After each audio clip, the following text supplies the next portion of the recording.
The cost leadership strategy is an integrated set of actions taken to produce goods or services with features that are acceptable to customers at the lowest cost relative to that of competitors.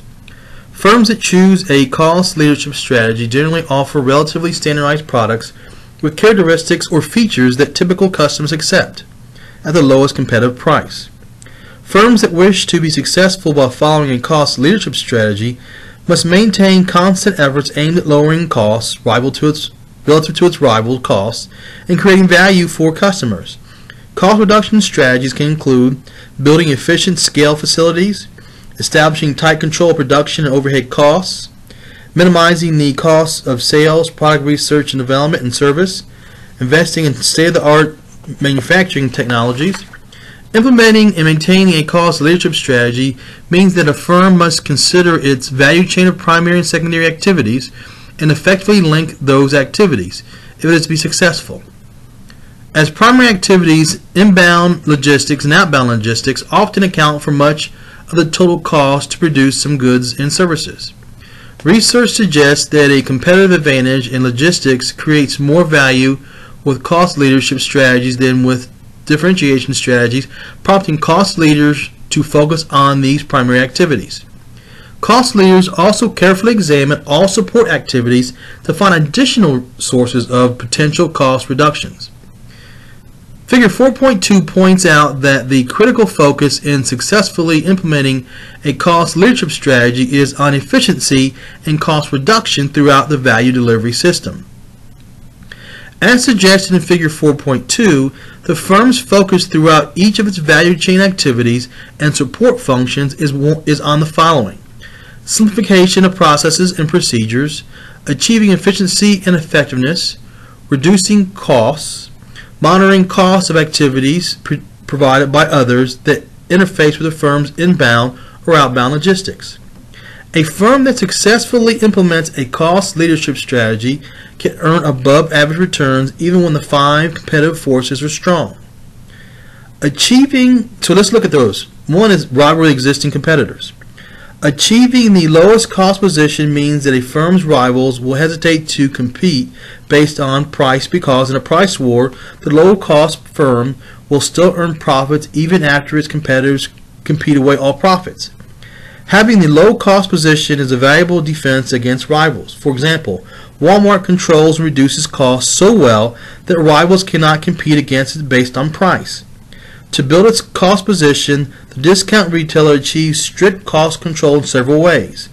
Kmart's decision to compete against Walmart on the basis of costs contributed to the firm's failure and subsequent bankruptcy filing.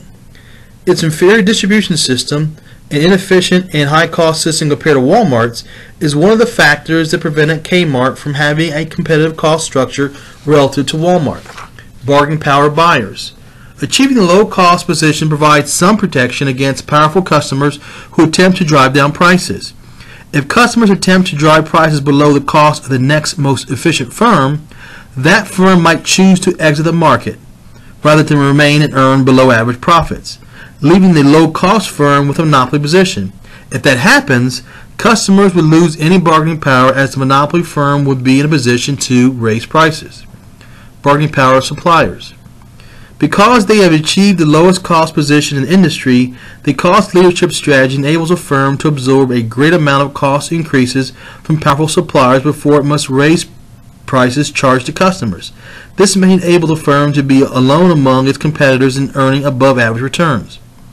In addition, a low-cost leader that also has a dominant market share may be in a position to force suppliers to reduce prices or to hold down the level of price increases, and thus reduce the power of suppliers. Again, Walmart is a good example of a firm that follows this pattern.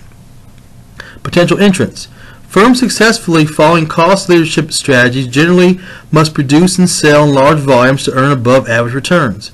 And with a continuous focus on efficiency and reducing costs, cost leadership firms create barriers to entry.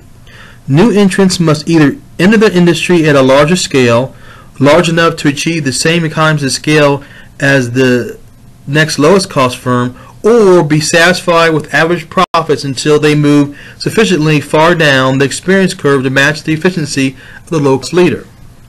Product substitutes. the cost leader is in a more attractive position relative to substitute products than are other firms in the industry. To retain customers, the cost leader can more easily reduce prices to maintain the price-value relationship and retain customers.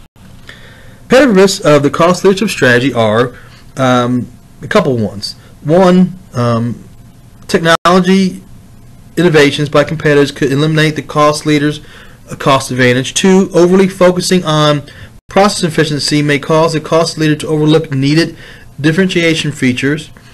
Three, competitors may successfully imitate the low-cost leader's value chain configuration.